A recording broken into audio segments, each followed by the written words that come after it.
Welcome to the Kscope podcast number 77. Details coming up of Anathema's tour through November of this year. Brand new music from the Anchoress and Nosound. But first, from the new album from The Pineapple Thief, Your Wilderness, ahead of an exclusive interview coming up with Bruce Soord. This is In Exile. We are in exile.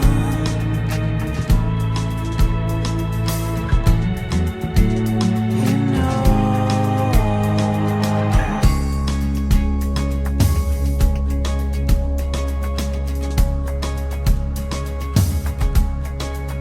We were wrecking our lives, you know.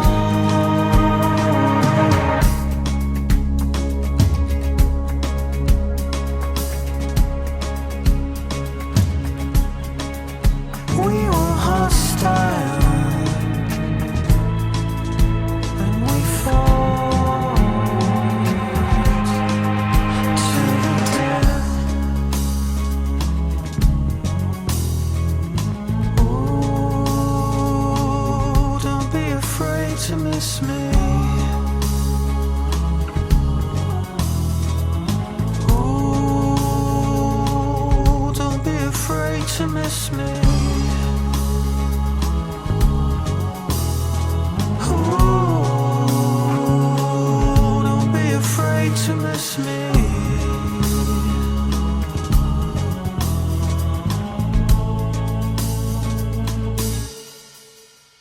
I am in exile.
featuring the distinctive drum stylings of Gavin Harrison of King Crimson and Porcupine Tree. That is out now. It's the opening track from the Pineapple Thieves' brand new album, Your Wilderness, and it is entitled In Exile.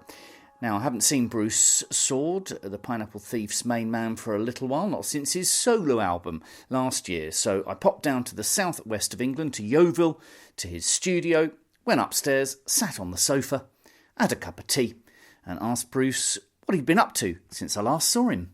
Oh, right, okay, let's rewind. When was that? That was last summer. Well, about a year ago, wasn't it, when you were down? Yeah, July. So I finished the Soord solo, which went really well, thankfully, and hopefully there'll be another one of them. Okay. And then, since then, I was doing a lot of production work, so a lot of 5.1 mixing, which has been really good. You know, it's sort of kept the full-time business going of being a musician, which isn't easy. Any musician will tell you that. And then it came around to, well, let's do another Pineapple Thief record. It's almost like a natural cycle. What's the difference between then doing a solo record where you've got no one to bounce off of, but by the same token, I guess you've got no one to tell you, no, you can't do that? What are the major differences between that and the band dynamic? Well, that's something that's changed. I think when I did the solo record, it all of a sudden, my confusion that was in my musical head disappeared. And I was able to do my Control Freak solo album, where I only had myself to answer to. I made my own mistakes, so the only person I could be annoyed with was myself. and it was great. And then when I finished the solo, I kind of felt really free mentally to understand where the Pineapple Thief was going to go. And I think that meant that when I did the Pineapple Thief, I was able to really let go and just allow it to be a band production, as opposed to Bruce Soord being anally and annoyingly control freakish about it. And I took a complete step back from production and performance, which was really refreshing for me. Terrifying, being a control freak, but it worked out so much better, and the album turned out better than I could have done. Okay, that's interesting. The vocals again. We spoke about this last couple of times I've been down here. Your singing is superb, and it's getting better and better. And it seems that you're more often than not now right up at the top of your register. Why is that? Yeah, well, you're not belting it out. No, and I think almost falsetto. Yeah, and I think I've seen some reviews where because the new album is quite powerful and it's quite heavy sections, but my voice is usually quite melancholic and soft over the top. So almost saying it's like a dreamy state. And but I think when I listen back to my old records and I hear myself trying to sing like Dave Grohl or something for the big chorus, what happened was that I'd end up sounding like a whiny Billy Corgan. You know, it just didn't work. It was, and I think that as I've got a bit older and a bit wiser, I've understood how to use my voice, and especially doing the solo record, and then when I approached the new Pineapple Thief, it's almost like the voice was my first instrument. Okay. Especially getting Darren from Godsticks, who's technically so much of a better guitarist than me. So I was able to actually take a real step back and focus on the songwriting and the vocals, which has been really relaxing. When you're sitting down then, writing the song, are you singing it in the lower register to start with and then going an octave above, or are you literally sitting there skipping the whole time? I don't know, because when I'm writing a song, I think the difference with the Pineapple Thief as well was that I wrote all the songs on a really low baritone acoustic guitar. Okay. And I think that forced me to change the register of where I sang, so I couldn't sing low, too low, and my voice doesn't go that low anyway. So I think I just found a register where I was happy, and I think maybe my voice is just naturally settled on that that higher kind of level. Yeah, no, it's not. But it must make it so difficult live because there's so much more. My understanding is, having tried it myself, there's so much more control needed if you are octave above your speaking voice. So live, that must be really difficult. Well, yeah, but I think what's happened live is that technology has come on so far. You know, the quality of PAs has come on so far. So the quality of the sound when you go to a gig nowadays is so much better, even though in the UK it's a little bit quieter than it. But it's laws. Yes, we have horrible laws. But it's but the sound quality is so much better, and the monitoring environment for musicians on stage is so much better. So you don't have to. The old style performance. In the old days, you really had to belt it out. You don't have to do that anymore. I think because you tend to do, the band tends to do, certainly since I saw you last, tend to do these big events, Big Prog My Friend, rather than sort of like club dates. Yeah. Which do you prefer?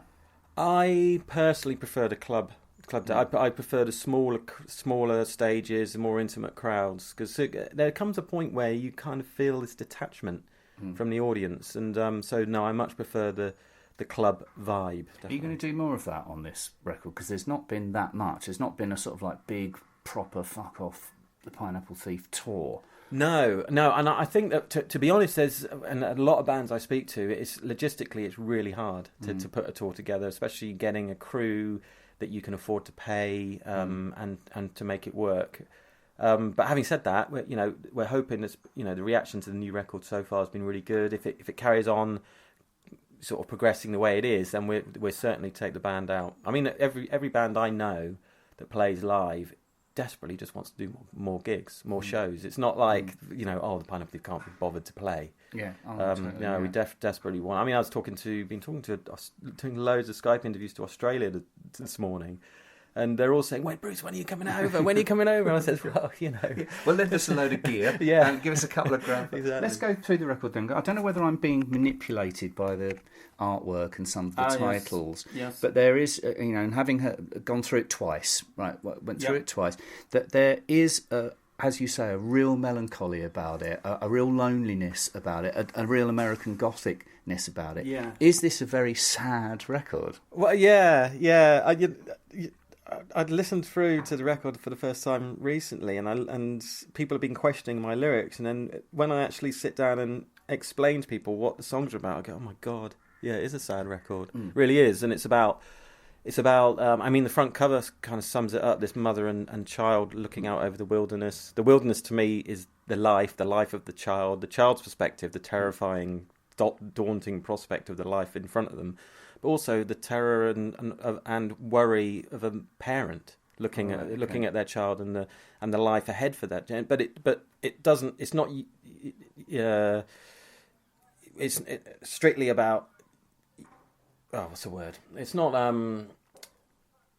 exclusively about a parent-child. It's just about any kind of relationship, any loving relationship, any two people who are close to each other. So the album explores all the really quite harrowing, I guess, emotions that you might go through with being. I mean, in Exile is about two people who are estranged, and so there's a lot of songs about separation and estrangement, but also about reconciliation and I always think that even though it's pretty damn depressing, it's still for me quite cathartic because it just reminds me about what's important. Okay, yeah, because I think maybe I was looking for clues because it's interesting you should talk about parenting there because I know you're a parent and I think I was looking for clues is that there are elements of it that are about the fears of being a parent. Yeah, and very, very much so. And I think the fears is a perfect word to describe the emotions that run through that I felt when I was writing the album, definitely. Well, we live through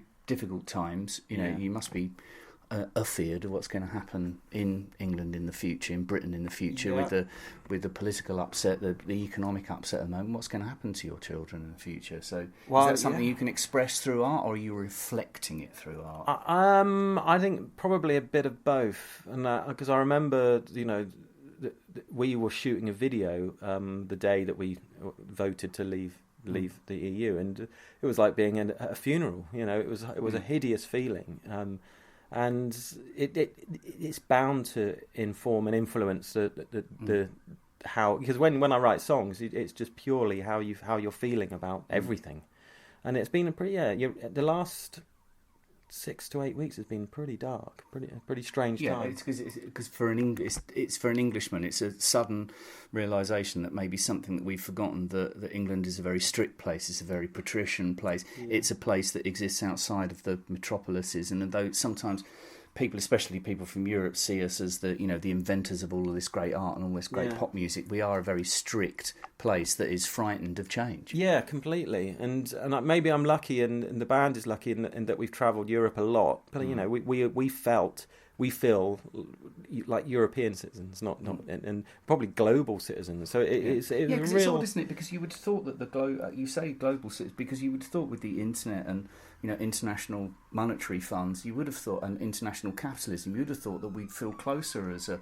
species. Yeah. And yet we're more isolated than ever. I know. Yeah, it's really really bizarre. And I think I was out doing interviews in Germany. Shortly after the week that we voted for Brexit, and almost wanted to have a T-shirt that said, "I'm sorry, I didn't." Yeah, I'm so embarrassed. Yeah, we run holiday. Yeah, exactly. Well, let's go through some of it because there's, like you say, there is the usual gentle and heavy elements to it, but there's a lot of kind of interesting. Let's get a bit nerdy to start with. There's a lot of interesting guitar figures in it. Can everything be boiled down to just an acoustic guitar on this record? Well, There's some odd Norfolk Broads in it. Yeah.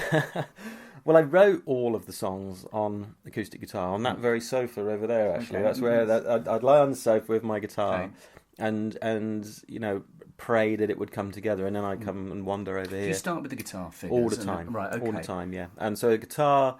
A sort of vocal melody, not the words, but I'll always have a phrase, so there will always be an understanding of what the song is going to be about, and so they can all be boiled down. By the same token, there's a lot of hooks in there as well. There seems to be a deliberate attempt this time to have things repeating, little vocal hooks, little guitar hooks, little guitar figures.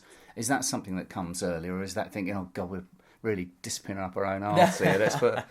No. I mean, I think I'm not afraid to admit that I've always been a fan of hooks in music. There's got to be something to hook onto. Otherwise, like you say, it becomes meandering and maybe possibly pretentious. All those words. I don't know. Any problem? We've discussed this before. I haven't any problems with pretentiousness at all. Good. It's rock music. It's got to be. If it's going to be art, then it has to be pretending to be something. Which one? Right then, Bruce. Let's plonk it in front of you. Which one just came together like that?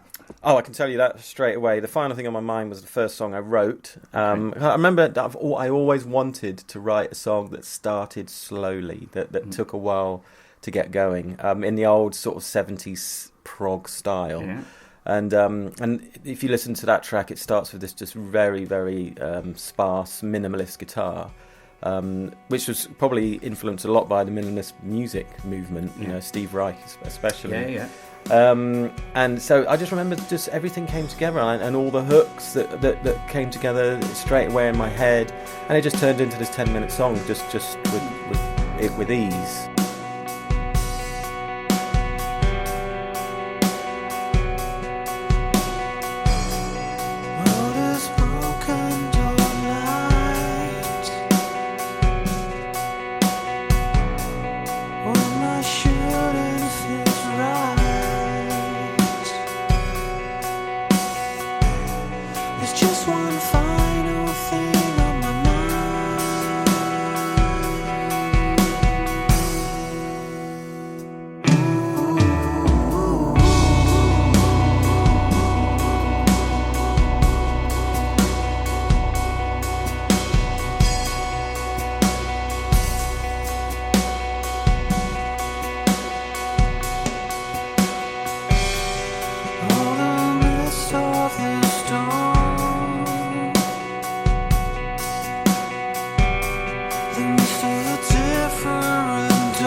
so far from me. We got it so wrong, so wrong. How did we let it get this cold? Ooh.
How did I let you get so far from me? We got it so wrong, so wrong. How did we let it get this cold? Ooh, how did we get to be this cold? How did I let you get so far from me? We got it so wrong, so wrong. How did we let it get this cold?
Tell us about the gentleman involved in The Pineapple Thief on this record.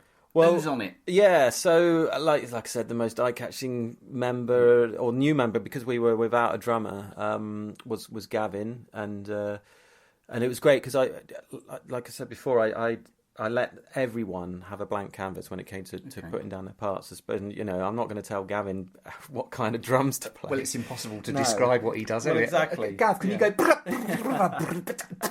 Yeah. And then hit the crash. Yeah. Yeah, it's not going to happen, is it? Yeah, so it was great, and I think I think he really enjoyed playing on the record too, because we had a really good time, and discussing it, and it was we had a good laugh actually going through the whole sessions, and so that came together perfectly. I also had John Helliwell from Supertramp did a little bit of clarinet, and that as you do. That was a real fanboy thing. As you do. Yeah, totally. Because I thought, who can I? Let's be a little bit cheeky, and let's see what guest I can get. And so I emailed him, and again, he was happy to do it, and we drove up to Manchester and met him for lunch. And I was desperately trying not to be this little, oh my God, it's John, my hero. But he was a lovely guy, and that, I'll never forget that day. So it was, I still can't believe he's actually on the record. It's brilliant. And then we got Jeffrey Richardson, who did the brilliant string arrangements on the record. And the weird thing about that is I was listening to a Nick Hayward album, he from Haircut 100. Yeah. And I thought, wow, these strings are brilliant. And I looked up the credits and I saw it was Jeffrey Richardson. And I didn't actually clock that it was Jeffrey Richardson from Caravan until I Googled it. Right. I thought, oh, this is a bit weird, So and especially as Caravan was our first ever live gig was supporting Caravan. So it's like, whoa, the cosmos is saying something to me here. Nick Hayward's very much into his Canterbury. Oh, really? He's very much into his English music. Yeah, big time. That's probably where it came from then. Yeah. So so that's how that all came about. And then my old Welsh chum Darren Charles did the proper guitar work. Right. So if you hear any technically good guitar playing, then it's not me. Okay. Quick fire. Now, smash hits, star quickfire. You ready? We've spoken many times, Bruce, so we haven't done this yet. So, right, Stratocaster or Telecaster? Do you know what? Telly. Unknown pleasures or Closer? Unknown pleasures. Ooh. Beans on toast or cheese on toast? Cheese on toast. Stephen Wilson or Porcupine Tree? Stephen Wilson. Ooh, controversial. Is there anything else that you would like to add to this interview concerning the future of yourself and the group? What happens now? I think that what happens now is entirely in the lap of the listeners. If it really is down to people, if people get the music and love the music and want to hear the music, then we're going to have a long future. But we don't take that for granted, that's for sure.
It's time to make your move.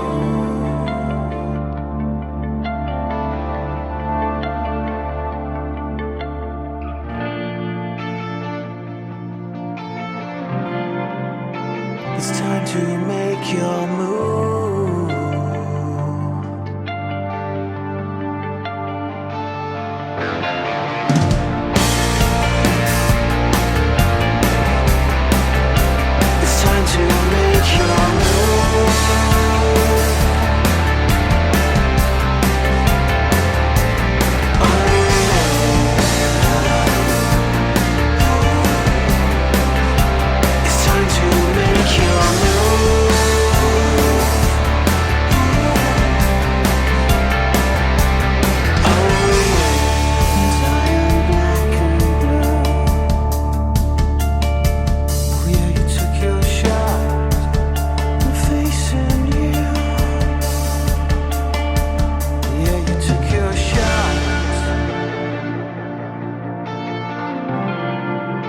It's time to make your move.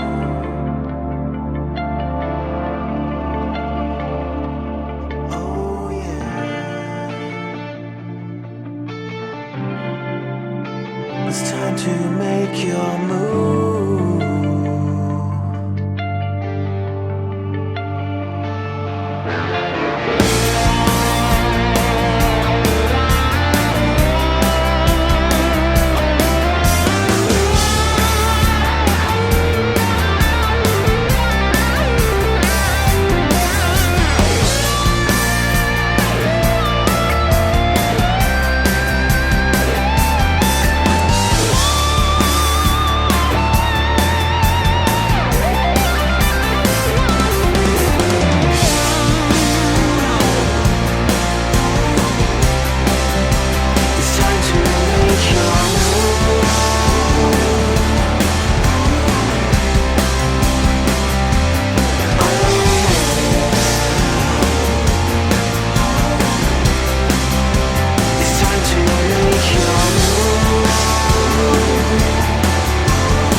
Pineapple Thief from Your Wilderness, the new album out now. That's entitled Take Your Shot. And before that, you heard The Final Thing on My Mind. And the album's out as a deluxe 12-inch hardback book featuring 44-page artwork book, a CD of Your Wilderness, the 8-track original album, a new bonus 8 years later CD, which is a 40-minute piece of uninterrupted music, a DVD AV with the 8 original tracks in high-resolution stereo and 5.1 surround sound mixes. Also available as a CD featuring the 8 original album tracks and a 24-page booklet, or 180-gram heavyweight vinyl LP with an MP3 download code and booklet. Also digital download, mastered for iTunes. And don't forget you can get a Your Wilderness t-shirt from our friends at Burning Shed. The Pineapple Thief. My thanks to Bruce Soord for making me so welcome down at Soord Sound Studios, and we look forward to some live dates later in the year. And also you can see the video for In Exile, Kscope.com. Some news for you. TesseracT have been confirmed as the support act, the special guests on the Devin Townsend Project UK tour in March 2017. So some club dates for TesseracT in Bristol, Manchester, Glasgow, Birmingham, Hammersmith Apollo and Nottingham Rock City through March 2017. TesseracT, of course, presently getting ready for their North American tour. A 2 CD edition of Polaris is out, which includes a bonus disc entitled Arai. Anathema are going out on tour in November to play new material, to road test tracks from their as yet untitled 11th album. Vincent says of this tour, quite often in the past we've ended up changing previously recorded songs and arrangements after playing them live. We thought we'd try it the other way round for once. So in November, an evening with Anathema and their new material home Firth, Cardiff, Brighton, Leamington Spa, Reading, before a trip to the Netherlands, and then back on the 15th of November to the UK and the Southampton Engine Rooms. Details are on the Kscopemusic.com website, of course. And the Anchoress will be releasing Confessions of a Romance Novelist on vinyl for the first time on the 14th of October, as well as a second edition of the CD as a double digipack, and a special one-off live show is coming up at London's King's Place on December the 17th. Here's a little snippet of one of the handful of bonus acoustic tracks. This is Bury Me. Lips that bruise and strain to taste the cuts of our love's embrace. Connect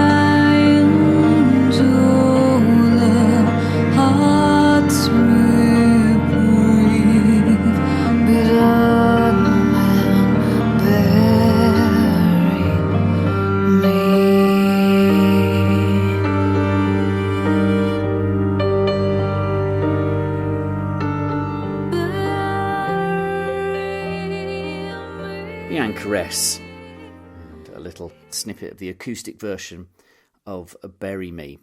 And Nosound return on the 2nd of September. Their new studio album Scintilla gets a release on Kscope, and to celebrate, the band have launched a new video for the song Sogno e Incendio, featuring and co-written with acclaimed Italian singer Andrea Cimenti. We'll speak to Giancarlo from Nosound in the next Kscope podcast. But we're going to play out with an exclusive here. This is lovely, this, from Nosound and the new album Scintilla. This is entitled Emily. Ciao. Emily, I'm in trouble.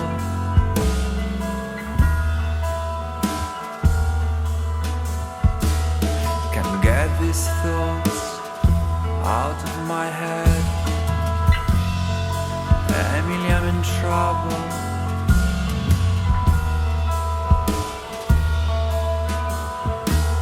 Time stole my strength and life me fled. And you know I struggle.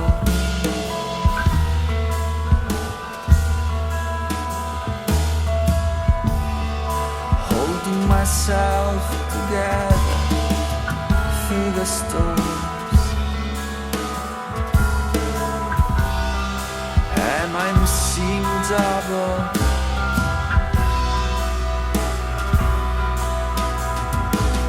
Don't leave me here alone. Step out tonight and look up at the stars. We could share this in the sky once more, even if we were apart.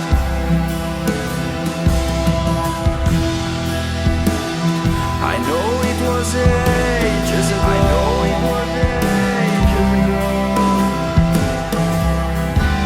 I'm afraid you won't find me here anymore, for I'm so ashamed.